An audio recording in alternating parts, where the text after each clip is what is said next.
Good evening and welcome. I'm your host, Liz Wheeler, and this is Tipping Point.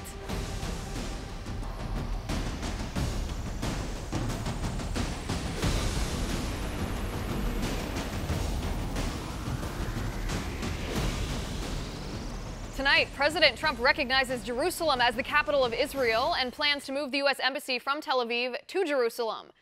In response to this announcement, liberals, Muslims, and even some Republicans are already blaming Trump for the so-called inevitable violence that will follow. In just moments, Micha Danzig weighs in. Then a third high-ranking official in the Mueller Russia investigation outed as anti-Trump. Is the Democrats' vendetta against Trump crumbling before our very eyes? J.D. Gordon is here with details shortly. Plus, in the face of the Masterpiece Cake Shop case in front of the Supreme Court, a gay writer says, and I quote here, "I don't want to force anyone to bake a cake for my gay wedding." And we've got that man here with us later. But before we begin all that, thanks for being here tonight, because our nation is at a tipping point. If we don't turn America towards liberty, then we risk losing the America we know forever. So let's get started. Our first tipping point tonight: President Trump recognizes Jerusalem as the capital of Israel and plans to move the U.S. Embassy from Tel Aviv to Jerusalem. In response to this, liberals, Muslims, and even some Republicans are already blaming Trump for the so-called inevitable violence that will follow. Okay, so first of all, the reaction from the left to Trump's announcement is absolutely ridiculous. Trump did not declare Jerusalem to be the capital of Israel. Jerusalem is the capital of Israel, whether or not the U.S. government recognizes that or has our embassy there. What Trump did, recognizing Jerusalem as the capital, that was the right thing to do. It was already written into U.S. law requiring our embassy in Israel to be in Jerusalem, yet two U.S. presidents, George W. Bush and then Barack Obama, signed waivers every 6 months, delaying the implementation of that statute and thus preventing the embassy from being moved. President Trump is actually following through on his campaign promise. Second of all, following this announcement, the mainstream media and the constant fearmongers on the left are screaming how Trump is risking violence and terrorism by moving our embassy to Jerusalem. That is purposely biased headlining, and shame on the mainstream media for blaming Trump instead of saying what's accurate. What's accurate is that radical Islamist terrorists and anti-Semitic Muslim nations in the Middle East are threatening violence, they're threatening terror, and President Trump is not allowing evil to dictate his moves or stop him from doing the right thing. Kudos to President Trump.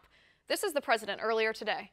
I have determined that it is time to officially recognize Jerusalem as the capital of Israel.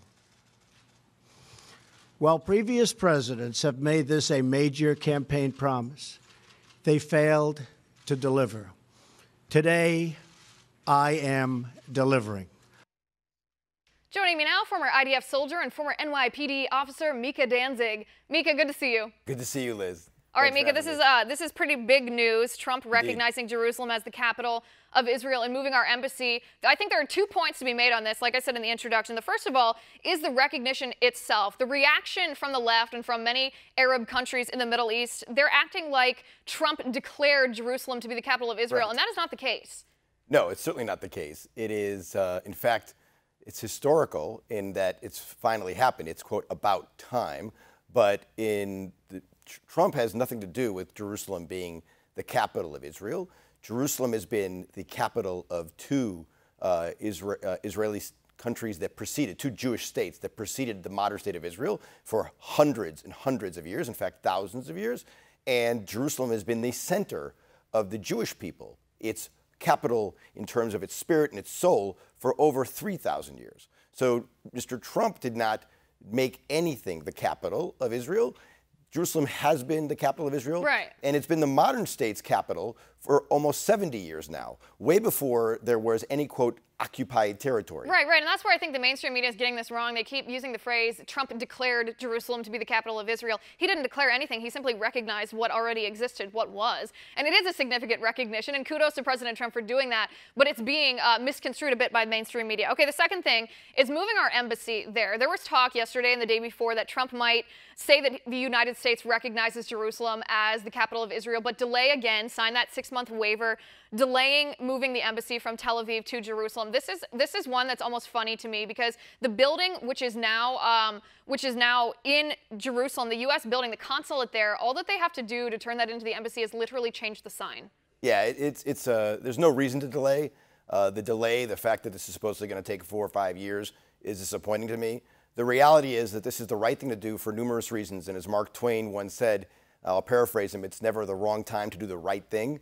And this has been the right thing to do for years, especially since, as you said before in your introduction, it represents the will of the American people. The most democratic body in the United States, the U.S. Congress, the one that has the people, our representatives are elected by the fewest number of people to represent them individually, essentially, in the House of Representatives every 2 years.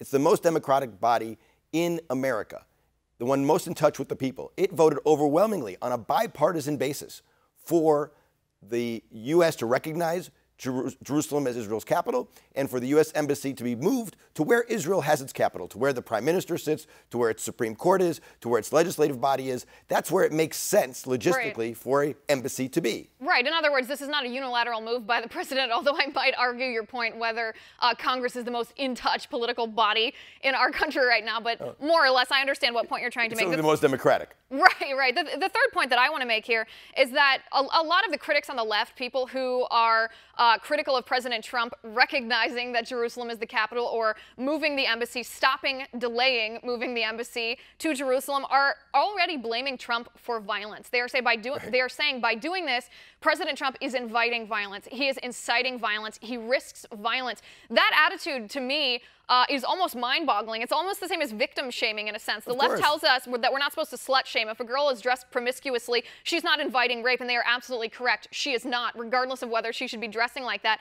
How is this any different than that logic? If President Trump is doing the right thing, how is it his fault that terrorists, radical Islamists, and anti-Semitic Muslim nations in the Middle East are committing violence because they don't like this move? Yeah, again, they don't like reality. The idea that we should acknowledge to the point of, defying reality, the Arab unwillingness to recognize that Jerusalem is a city that is a Jewish city predominantly with Jewish history, with deep history going back 3,300 years, that we're supposed to disregard that and believe in their continents, their flat earth mentality, or say that the reality isn't that Jerusalem has been and will always be Israel's capital, should be somehow ignored because they're threatening violence. Again, that's like allowing the lunatics to run the asylum. And I'll remind the Democrats who are currently criticizing this, and it's not everybody, as I said, this has enjoyed bipartisan support, but the ones who are, there was a Democratic president, Harry Truman, who was told by his CIA that if Israel declares its independence in 1948, that the Arab world will attack Israel. There'll be a terrible war, and that Israel should delay declaring its independence. And that's what and that the United States should put that pressure on David Ben-Gurion, Israel's first prime minister. And Harry Truman said, no, it's the right thing to recognize the state of Israel when it declares its independence, and we're not going to tell or try to pressure Ben-Gurion not to declare the Jewish people, the Jewish state's independence in 1948. And they did so. And yes, there was violence, but at the end of the day, that violence did not benefit the Arabs. In fact, it hurt them. They're still 70 years later without a separate Palestinian state other than the one called Jordan because of that violence, because of that rejection of reality. Right. Right, and I mean, that's a similar situation here, and you're absolutely correct, by the way, going back to your other point. This has enjoyed both bipartisan support and bipartisan opposition. Before this became official policy, before President Trump's speech today, I mean, his Secretary of State, Rex Tillerson, and his Secretary of Defense, James Mattis, both said that they thought it should remain how we have it now, that the status quo should stay in place, which is essentially them saying publicly, pushing back on the president and saying he shouldn't do this. And they both cited the risk factors to U.S. diplomats overseas in the Middle East, as well as U.S. troops overseas in the Middle East, which I think is not the proper attitude here. One more thing I want to cover here, and this is Hamas has said that Friday they are going to declare to be the day of rage to protest this. The president of the Palestinian people, Mahmoud Abbas, he said that by doing this, the peace negotiations between Israel and the Palestinians have ended. There is no longer a peace process here. To be honest, not to sound cynical, I wasn't sure that there was a peace process to begin with. That's exactly right. I think the Hamas leadership would disagree or dispute the notion that Abbas is the, quote, president of the Palestinian people. He's the president of a very corrupt Palestinian Authority. But yes, they've promised a day of rage, and they've had many other days of rage in the past. And I would suggest to the leadership of the the Palestinian people, that if they actually want to advance the interests of their people, that they stop advocating for days of rage and start advocating for days of math, days of science, days of technology. That would be a lot better for the Palestinian people than another of a series of endless days of rage and urging their people to engage in violence. If they want to advance the peace process, if they want to advance the interests of their own people, they could stop pocketing the billions and billions of dollars that they get from the world, over 25 times the Marshall Plan already, to their own pockets and spending it on terror tunnels and on weaponry, and start spending it on education, start spending it on things that actually advance the cause of peace, stop teaching their people that Israel has no right to exist, stop teaching their people that Jews, seek out the blood of Palestinian children to use in our matzah, start teaching them that reality, which is that the Jewish people have a long and historical and deep connection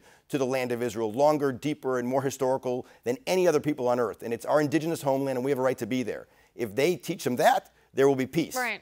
Right, and then there's no coming to the table for peace negotiations if one side fundamentally doesn't believe in the existence of the other side. Micha, thanks so much for being here today. I appreciate it. Of course, my pleasure. Thank you for having me on this great day. All right, guys, don't go anywhere. We have J.D. Gordon here next to talk about the third official in the Mueller investigation with blatant partisan anti-Trump ties.